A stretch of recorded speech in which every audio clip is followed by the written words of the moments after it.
زمین کو چومنے جنت کی خوشبو بار بار آئی۔ محمد سر وحدت ہیں، علامہ اقبال، محمد سر وحدت ہیں، کوئی ان کی رمز کیا جانے، شریعت میں تو بندے ہیں حقیقت میں خدا جانے۔ بہت اچھے۔ نبی ملا تو زمانے میں لاجواب ملا، اوروں کو تارے ملے ہم کو آفتاب ملا۔ بعد از حمد و صلاۃ واجب الاحترام قابل عزت احتشام سامعین ذی وقار، محترم بزرگ اور دوستو، حاضرین و سامعین، آپ حضرات کے سامنے قرآن مجید فرقان حمید سورہ قصص کی آیت نمبر 4 اور 5 تلاوت کی ہے۔ آج میں قرآن سے برکت لیتے ہوئے آپ کو وہ میلاد سناتا ہوں، آقا کریم کے میلاد کے وہ انوار اور حضور کے میلاد کی وہ برکات عرض کرتا ہوں جو اس سے پہلے شاید میں نے بھی نہ بیان کی ہوں۔ علماء کا جمع غفیر ہے، مشائخ اعظام تشریف فرما ہیں، میرے دائیں بائیں درجنوں علماء تشریف رکھتے ہیں، خاندان صدیقیہ کے علماء، مشائخ، ثناخان اور اس کے علاوہ ان کے عقیدت مند، محبت والے، پیار والے، مجھ سے سینئر، مجھ سے جونیئر، بہت سارے علماء یہاں تشریف رکھتے ہیں۔ میں اپنے وقت کے اندر رہ کر ان 2 آیتوں کا ترجمہ آپ کو سنا کر اور مختصر سی تشریح و تفسیر کے ساتھ اجازت چاہوں گا، زیادہ وقت نہیں لینا، توجہ رکھنی ہے۔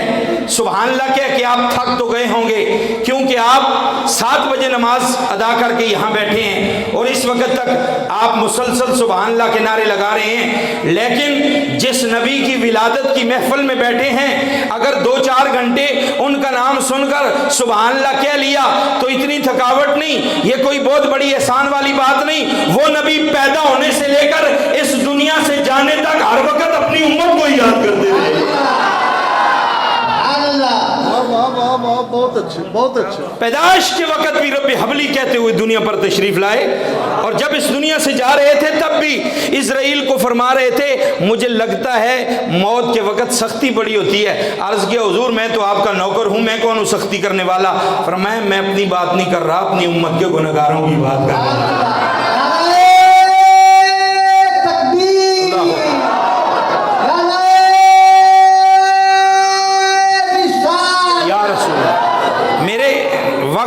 نعروں میں نہیں صرف کرنا، بلکہ اگر بات اچھی لگے تو آپ نے خود سبحان اللہ کہنا ہے، میں نے کسی کا ترلا نہیں لینا سبحان اللہ کے لیے اور نہ ہی کسی کی منت کرنی ہے۔ ہاں بات میں کرتا ہوں قرآن سے کروں گا۔ قرآن کی آیت ہے، آقا کریم کا میلاد ہم مناتے ہیں اور ہم سنی ہیں۔ مجھ سے پہلے مستانہ صاحب اپنے شعروں میں وہ کمال کر گئے کہ اللہ نے احسان ہی مومنوں پہ کیا ہے، دوسرا کوئی خوشی منا سکتا ہی نہیں۔ لیکن کچھ لوگ میلاد کو روکتے ہیں، کچھ لوگ میلاد کو روکتے ہیں۔ یہ واٹس ایپ پہ روزانہ میسج آتے ہیں کہ 10 بار حضرت ابوبکر صدیق کے زمانے میں، اتنی بار عمر فاروق کے زمانے میں، اتنی بار حضرت عثمان غنی کے زمانے میں، اتنی بار مولا علی کے زمانے میں یہ ربیع الاول آیا، کیا انہوں نے جلوس نکالا ہے؟ کیا انہوں نے میلاد بنایا ہے؟ کیا انہوں نے جھنڈیاں لگائی ہیں؟ کیا انہوں نے لائٹنگ کی ہے؟ کیا انہوں نے دیگیں پکائی ہیں؟ دیگیں ہم پکاتے ہیں، جھنڈیاں ہم لگاتے ہیں، پیسے سنی خرچ کرتے ہیں، مروڑ ان کو پڑھتے ہیں۔ یہ نوجوان پوری کاپیاں لے کے بیٹھے، میں سوچ رہا تھا ابھی 2 نعت خوان پڑھیں گے تو ان کے پیسے ختم ہوں گے، لیکن وہ جو ہی ختم ہوتے ہیں 2-4 ہزار اوپر اور آ جاتا ہے۔ بھائی سنی اپنے نبی کے نام پہ خرچ کرتے ہیں، تکلیف انہیں ہوتی ہے۔ میں قرآن سے ثابت کر رہا ہوں میرے نبی کا تو میلاد ہی بہت بڑا ہے۔ اس میلاد کو روکنے کے لیے 70,000 بچوں کو قتل کیا گیا۔ کتنے بچوں کو؟ 70,000۔ ایک روایت میں 40,000 بھی ہے۔ تفسیر خازن جمال الجلالین اٹھا کے دیکھیں، دیگر مفسرین نے لکھا میلاد کو روکنے والوں نے 70,000 بچوں کو قتل کیا، میلاد رکا پھر بھی نہیں ہے۔ کس دور کی بات کر رہا ہوں، کس زمانے کی بات کرتا ہوں، قرآن پڑھ کے آپ کو سنا دوں۔ سورہ قصص ہے، آیت نمبر 3 ہے، فرمایا ان فرعون علا فی الارض وجعل اہلہا شیعا یستضعف طائفۃ منہم یذبح ابناءہم ویستحیی نساءہم. فرعون اور اس کی فوج، اس کا طائفہ، اس کا لشکر، جب اس نے یہ خواب اسے آیا نا کہ میری حکومت لٹ رہی ہے، اس نے راہبوں کو بلایا، کہنے لگا میں نے آج یہ خواب دیکھا ہے. انہوں نے کہا تیری اس سلطنت میں ایک ایسا بچہ پیدا ہونے والا ہے کہ جس کی ولادت کے بعد تیری حکومت کا تختہ الٹ جائے گا. اس نے کہا میں کسی کا میلاد ہونے ہی نہیں دوں گا، میں میلاد بہت اچھے. عام بچے کا نہیں. وہ راہبوں نے بتایا نبی نے آنا ہے. اونچی کہہ انہوں نے کیا کہا؟ نبی نے آنا ہے. اس نے کہا تو اس سے پہلے بھی نبی آئے. نے کہا نہیں، یہ نبی تیری سلطنت کے لیے خطرہ ہوگا، تیرا تختہ الٹ دے گا. اس نے کہا میں اس کا میلاد ہونے ہی نہیں دوں گا، پیدا ہوتے ہی بچوں کو قتل کر دوں گا. کتنے بچے قتل ہوئے؟ 70,000 بچہ قتل ہوا. میلاد پھر بھی ہو گیا، نبی پیدا ہو گئے، دنیا پہ تشریف لائے، اور ایجنسیوں کو پتہ چل گیا بچہ آ گیا ہے. ایجنسیاں خفیہ رپورٹ لینے کے لیے پہنچائیں حضرت سیدنا موسیٰ علیہ السلام کی والدہ کے پاس، اور ماں نے کیا بچے کو اٹھایا، تندور میں رکھا، اوپر ڈھکن دے دیا.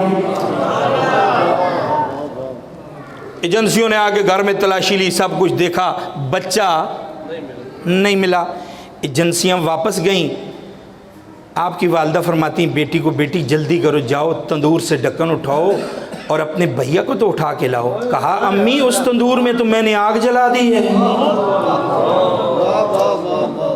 اس میں تو میں نے روٹیاں پکانے کے لیے آگ لگا دی، میں نے تو دیکھا ہی نہیں کہ میرا ویر اس تندور میں لیٹا ہے.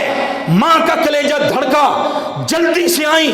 آگے جب دیکھا آگ جل رہی ہے، موسیٰ مسکرا رہے ہیں. موسیٰ علیہ السلام اس تندور میں مسکرا رہے ہیں. ماں نے نکالا، دل میں خوف پیدا ہوا کہ اب کیا کروں، اسے کہاں چھپاؤں. ایجنسیاں بڑی تیز ہیں، خبر چلی جائے گی. اللہ تعالیٰ نے فرمایا وَأَوْحَيْنَا إِلَىٰ أُمِّ مُوسَىٰ، فرمایا ہم نے موسیٰ کی ماں کی طرف پیغام بھیجا. لفظ اوحینا ہے لیکن وہی عورت کی طرف نہیں ہوتی.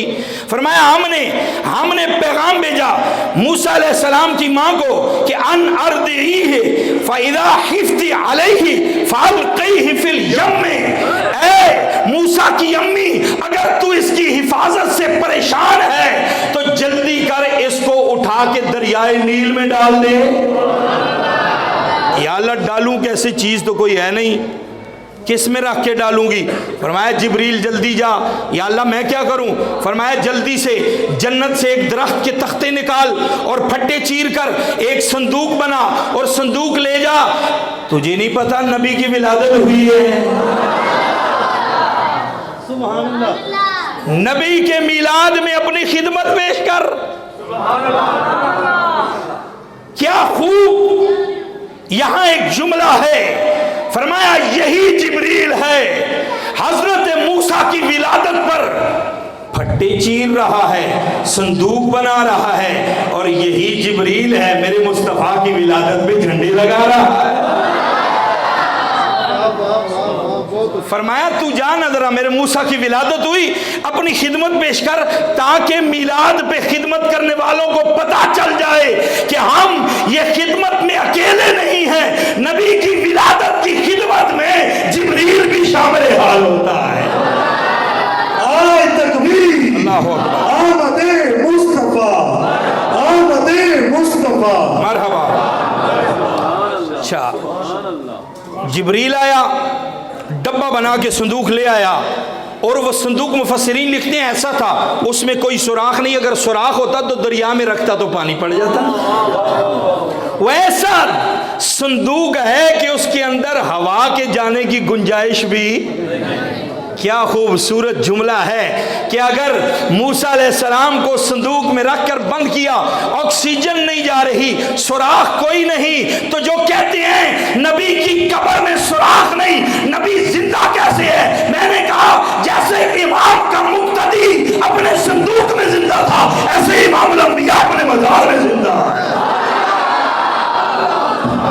کہ اعلیٰ حضرت کی زبانی سنو، اعلیٰ حضرت فرماتے ہیں تو زندہ ہے واللہ، تو زندہ ہے واللہ، جو مردہ کہے تجھ کو وہ مردہ ہے واللہ، یہ نجدی منافق یہ گندہ ہے واللہ، تو زندہ ہے واللہ، تو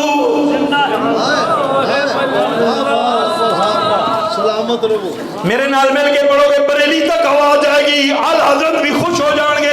وہ ہندوستان دے اندر کلام میں لکھے ہے، آج بٹھے پنڈ دے اندر اشاقان مصطفیٰ نے پڑھے ہے، مدینے والے بھی خوش ہو جان گے۔ تو زندہ ہے واللہ، تو زندہ ہے واللہ، میرے چشم عالم سے چھپ جانے والے۔ موسیٰ علیہ السلام اس صندوق میں زندہ ہیں، والدہ ڈال کے اس کو دریا میں ڈالتی ہے اور وہ دریا سیدھا فرعون کے گھر کے پاس آتا ہے۔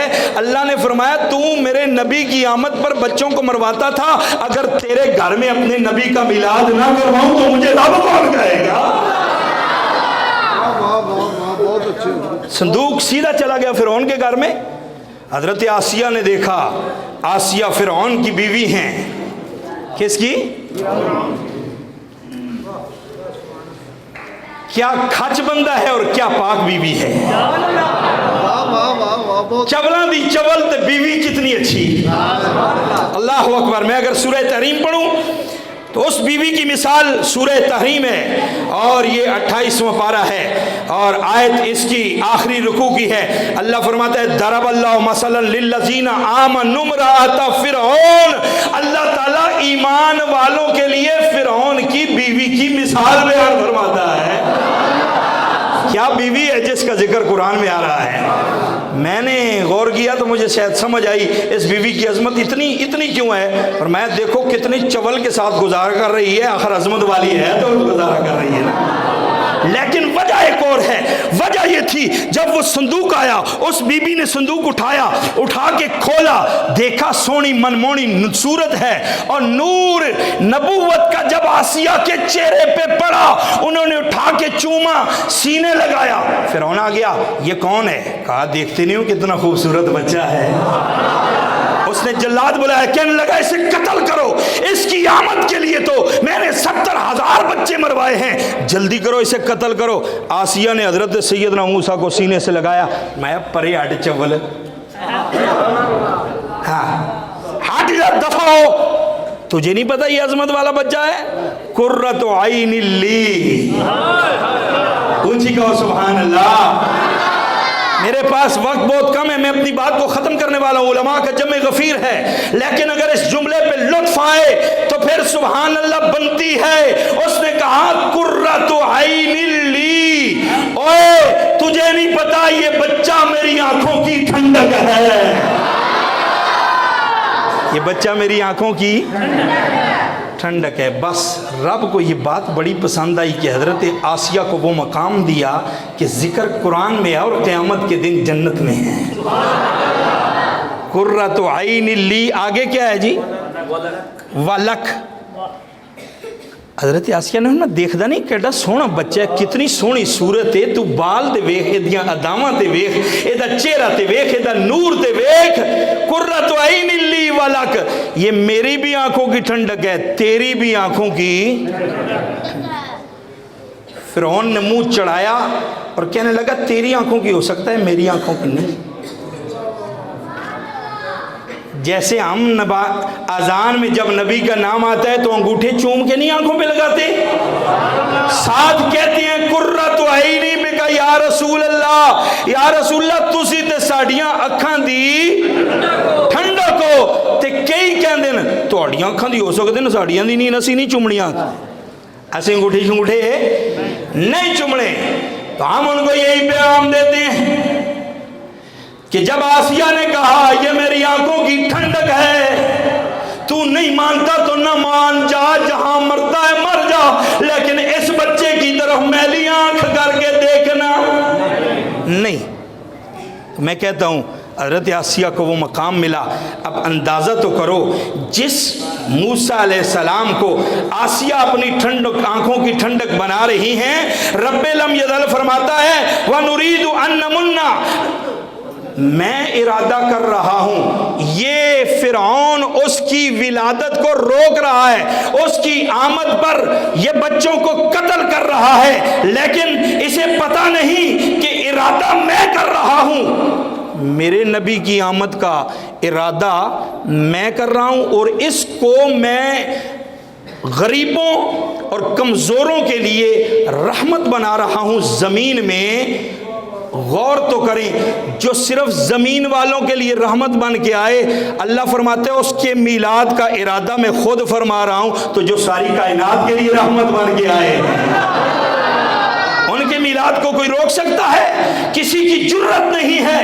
ہزار بار بھی یہ پفلٹ لکھیں، اشتہار لکھیں، جو مرضی کرتے رہیں، ہم تو سنی ہیں، ہم نے قرآن پڑھا ہے۔ اللہ فرماتے ہیں میں نے تم پہ احسان کیا، مومنوں خوشیاں بھی تم نے منانی ہیں، لنگر بھی ہم نے پکانے ہیں، جھنڈیاں بھی۔